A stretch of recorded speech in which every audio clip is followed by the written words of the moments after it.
anyway, little bugs, let me get to this, right? So anyway, she's sitting in her office, right? She get a call from Mr. Al Sharpton. Not the skinny one, not the one who, got his life together after that diabetes almost killed his ass. I'm talking about the fat one.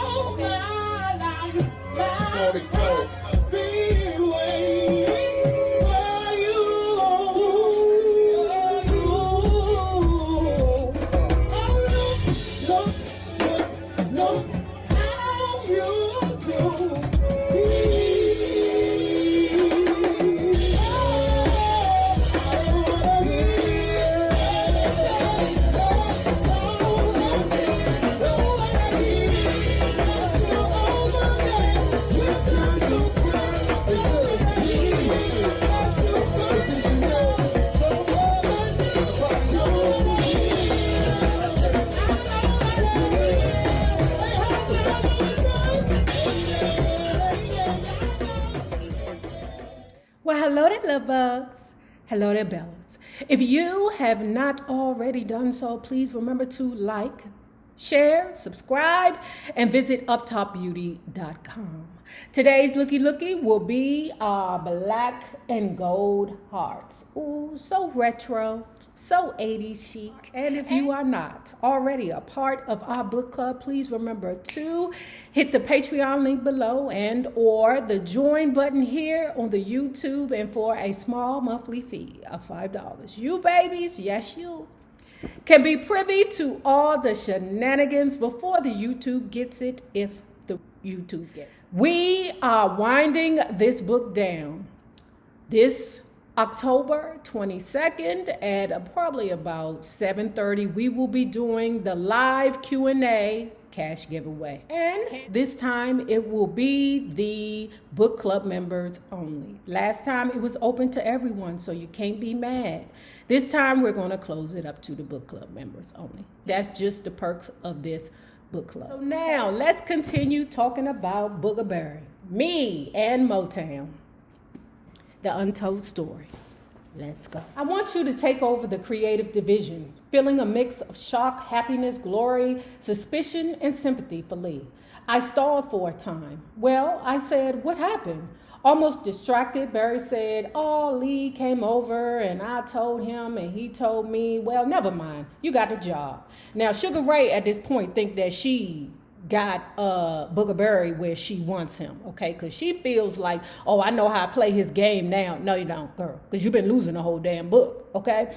But at any rate, in her mind, she's like, let me try this out. Let me see how this works. Well, I don't want the job. It's a horrible job. I know what the hell Lee goes through every day, and I like Lee. I don't want him to think that I stolen his position. Well, concluded Barry, whether you want it or not, you've got it. Be here tomorrow morning, ready to go. And thus began my reign as A&R director. While I was able to handle my feelings about Barry, I still faced the political and dangerous threat of Jay Lasker, who was tight with Lee. The interoffice grapevine told me that Jay was disgusted that I got Lee's job. As had happened so many times in my various stints back at Motown, a fantastic support team emerged. And this group was rooting for me all the way, warning me about the blunt tactics I might expect from Jay. My first contact and showdown with Jay happened a few days after I began my new post. When the phone rang and a man's voice barked, "Where are the year's projected releases?" I guessed it was Jay and ran into his office with the list I'd fortunately already made. Very good, he said, without further ado.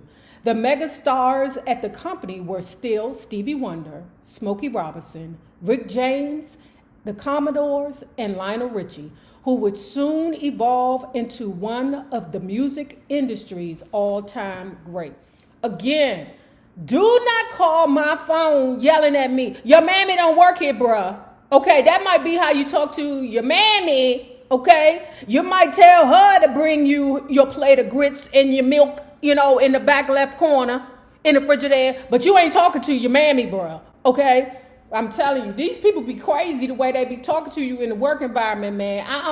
And you know what I would believe during the pandemic? I would believe that it would get worse because so many people are stressed out because, you know, places are so understaffed. The problem is that it's jobs out there. It really is. But nobody wants to go back to work. As long as you keep giving these people unemployment money, baby, they not going back to work. Because some of these people make more money sitting at home than they do at work. Okay, but you know, I just done told you a secret. I'm sorry. Some of these people, I need you to bring up my shit. Okay, let me just get to the bottom. I need you to bring up my shit. Heading the creative division meant handling every detail pertaining to every artist on the Motown roster. Child, that's too much pressure for me.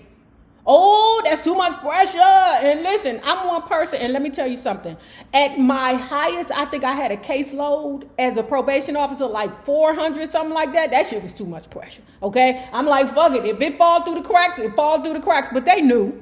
You know, the higher-ups knew. But that's too much pressure. Supervising careers, teaming producers with artists, choosing material, setting up sessions, establishing and maintaining budgets, listening to product and coordinating release schedules, keeping tracks of money artist receives, negotiating deals, arranging travel schedules, and then some. Sugar Ray, that's too much pressure. Way too much pressure. And I hate to think that Lee was doing it by himself, but I mean, she was his assistant at one time. Lee got an assistant, Sugar Ray. Did you get an assistant? A mind-boggling job with 100,000 daily decisions and literally an average of 300 phone calls a day. And everybody wanted an answer yesterday. See, that's too much. Let me drink some water on that. That's too much pressure. I would never take a job like that. That's a goop, girl. They gooped you. They threw you in a trick bag, okay? They really did. You're going to find out in a minute, but they gooped you, girl. My first move was to get Phil Ramone to come in and produce Smokey Robinson. A well-respected pro was on a roll from his work on Billy Joel's Just the Way You Are and all its follow-up smashes. You know, so anyway, you know I love Billy Joel, right? And I remember when he was with Christy Brinkley. Was that Christy Brinkley? But anyway, he was married to a model, right? And that song, you know, to me, he was talking to me. Uptown girl, you know you're living in your uptown world. Yeah, I was. Smokey hadn't scored a hit for at least a year, and I knew the two together could walk a perfect crossover pop bonanza.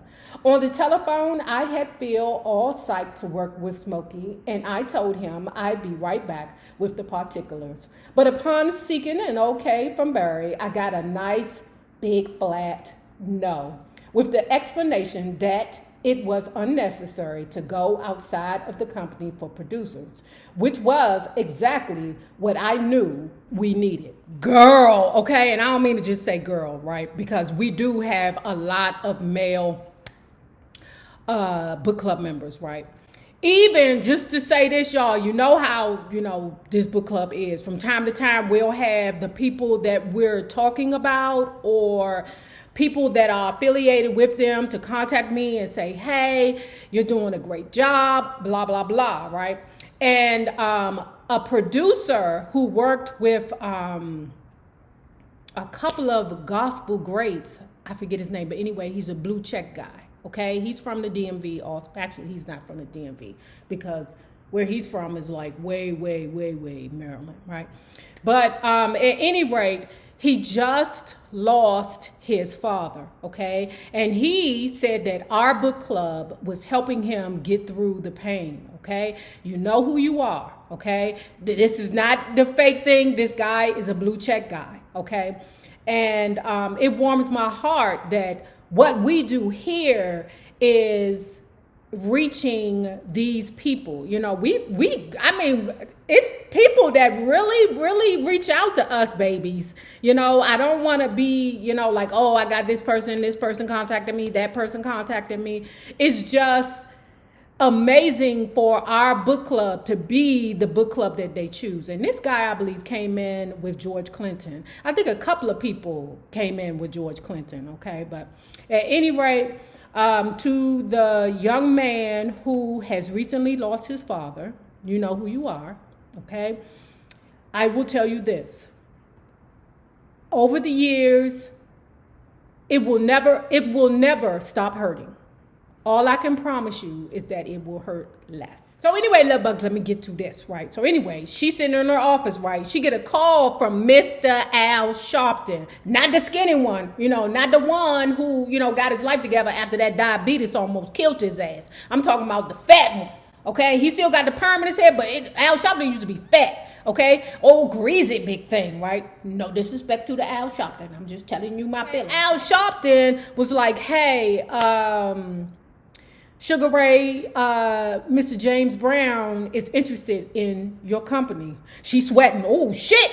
James Brown, she trying to be calm. Listen, Mr. Al Sharpton, can you have James Brown to call me, please? Because she said that it has been times where she got gooped. Girl, you've been gooped way more times than this, right? But it was times that she had got gooped where people would call and say, hey, I'm this person, I'm that person, we want to work with you, right? So with her, she said in order to make sure that this was real and valid, she said, let me get James Brown on the phone. Have him to call me. Okay. Well, yes. And then regrouping, I requested authoritatively that Mr. Brown give me a call. So what do you want me to do? James asked in his Georgia drawl. Why don't you come on out and we'll talk about it? Next thing, okay, she is in the room with the dude, Jay, okay? The dude who don't like her because she replaced her friend. Or his friend, right? Yeah, we got James Brown on the phone, on the line, so he wants to work with us. Jay is like, he want to work with us? Okay, all right, go ahead. Jay's quasi-enthusiasm turned authentic when I told him what else James was offering. For you, baby, I'll sign for nothing. The very godfather of soul had said to me. Ooh, Jay approved, and I called James back to discuss the next step. Jay approved, and I called James back to discuss the next steps. There's just one thing, though, he said. Before I sign, I got to talk to Gordy. I went to give James the phone number, and he interrupted. Oh, no. I'm James Brown. Gordy calls me. Now, how many of us is looking at it like, Gordy ain't finna call no James Brown? He don't care how much of a good foot James Brown is. Gordy got too much pride and too, much of an asshole to acquiesce to Mr. James Brown, okay? Girl, I would have, Curry, come in. You sound like your father. Go ahead and do it, girl. Get in there and talk to him. And she like, oh, Lord, how am I going to get this done? Because Gordy ain't about to, call no James Brown. No, okay? She trying to schmooze him. Been there, done that before, because you got the schmoozed and fire signs. You can't come at them directly, child. You can't do it, right? You got to put sugar all over whatever it is that you're trying to do with them, okay? That's just the fact. Barry, I'm working with James Brown, and he said he'd sign with us for nothing. His only stipulation is that he wants you to call him. Me call him? For what? He likes me fine. He knows I'm in charge of A&R, but he wants to deal directly with you. You're the chairman of the board. He's James Brown. I'm great, but I'm not Gordy. I could have lip-synced Barry's next line. There's no way I'm calling James Brown. Oh, come on, Barry. I don't care. I'm not calling James Brown. Child, I would have called the James Brown in the mugshot James Brown. Okay? What is wrong with Gordy? Gordy, I don't care if you were the head of Motown. That's James Brown. Nigga! I came up with an inspiration. I cooed the sweetest tone to Barry one last time. I understand how ridiculous this is. And it's really not going to hurt to call him.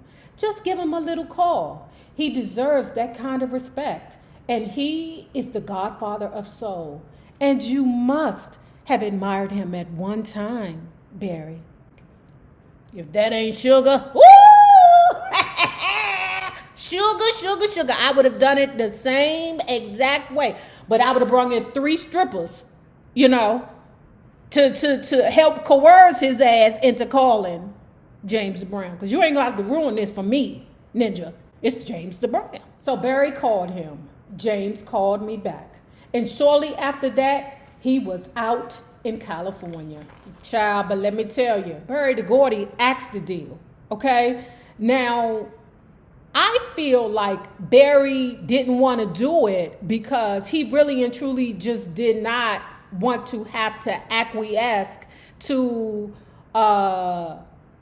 James Brown, because remember when he said with Diana, he was like, oh no, I'm not marrying Diana. She's too selfish. I want people to kiss my ass. I can't spend my time kissing her ass. No. And I feel like Barry the Gordy had that same sentiment. Like, no, I'm not about to kiss James Brown ass. If I kiss his ass once, I might have to kiss his ass again. It seemed that a friend of Suzanne DePass, who had dealt with the Godfather of Soul previously, had suggested to Barry that James Brown was a potential disaster. Of course, he went on to have some big hit records elsewhere. A few years later, the son Carrie, okay? Carrie is trying to work with James Brown again, right? That Carrie, that is Barry the Gordy's son, Carrie. Carrie and Sugar Ray's son, Carrie, right? So later on, while Carrie is working for Motown, Carrie's like, please consider working with us again. I know some issues happened before, but, I'm taking care of things now. Right? James Brown was like, sure, son, I'll take care of it, but I want $1 million up front. Carrie was like, oh, no, we can't do that. We can't do that. So those are the 2 tales of how Motown did not get the great James Brown. In a positive frame of mind, I geared up for my next project, which would require all my resources. Barry had been bragging to everyone that I could handle anyone in the studio. Are you interested in working with David Ruffin? I answered, sure. Hoping that David, a phenomenal vocalist, had gotten himself together since his gloomy expulsion from the Temptations.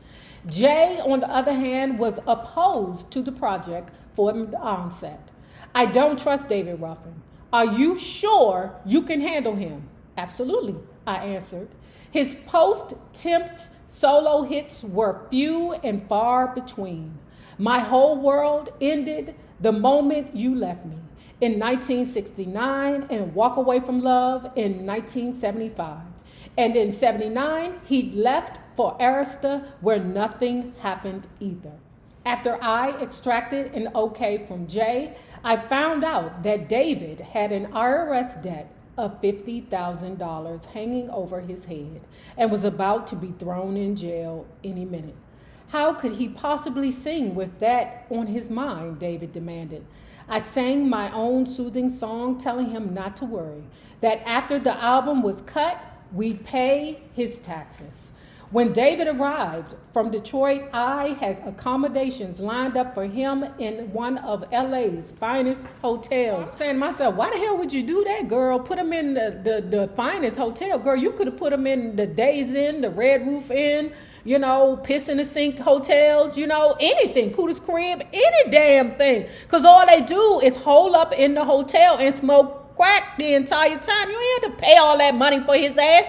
He probably just wanted a place to sleep. Okay, girl, that was dumb. She gave him an advance of $25,000. Is that bitch crazy? You gave a pipehead that much fucking money in a hotel to get high in? Oh, girl, that was on you. That is on you. The producer called me after their first day in the studio and was practically crying tears of happiness. Listen to this. He played the vocal for me over the phone and it was better than great. David Ruffin was back. Unfortunately, David Ruffin was back for only 2 or 3 sessions over a period of 2 weeks. The rest of the time, he was holed up in the hotel room, all of his advance money gone to the purchase of drugs. We suspected that. Why would you do that? Why would you do that, girl? Why the fuck? That was the stupidest thing, girl. Oh my God, girl. What you do is, this is what you do, okay? You make sure that they do the work first, okay? And then every day you give them enough money to get high, and maybe eat something if they want to eat, okay? That's what you do. You don't give an addict a whole bunch of money up front. Do you know how much money they're going to spend? So let me tell you something. Because they went wrong, okay? Jay was acting an ass to her. You deserve it, okay? And on top of that, the producer, George, I don't know his last name, but the producer, George, was like, it ain't my fault that she's so stupid that she don't know that you're not supposed to give a pipehead $25,000 in advance. That's not my fault. I need all my money, okay? That's not my fault that her dumb ass did it that way. All of my money. And I don't blame her. I want all my money too. Wasting my goddamn time. We sent David back to Detroit, where he was promptly handcuffed and toted off to jail, which we'd warned him about. David's last conversation with me was, Ray, baby, it's horrible here. I've been in this jail for 2 days, and they ain't even gave me a bar of soap to wash my ass. Get me out of here. David, I did everything. All you had to do was put your vocal on a damn album. You wouldn't do it.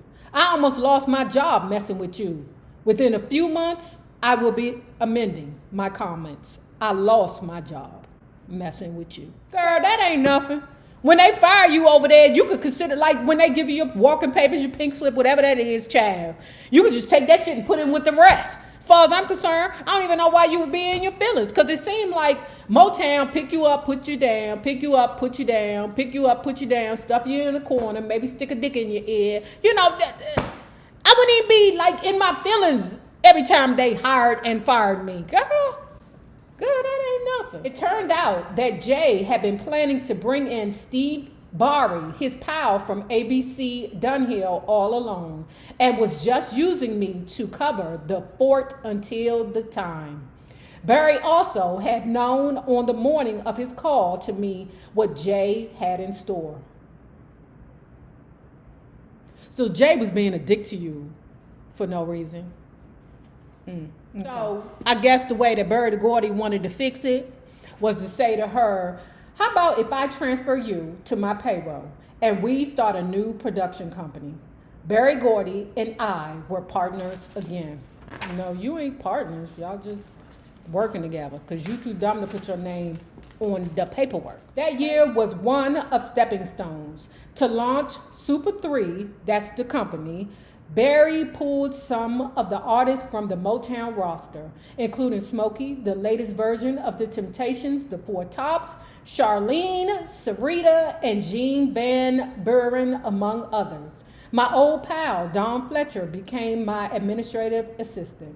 Together, we transformed the big storage room at the studio into a glorious office space. The Motown 25 special, an event I was anticipating with dread, was fast approaching.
If you have not already done so, please remember to like, share to Facebook, subscribe, and visit uptopbeauty.com. Now remember this. The same people that you meet on the way up will always be the same people that you meet on the way down. My naysayers, my patron loves. You babies, have a good one.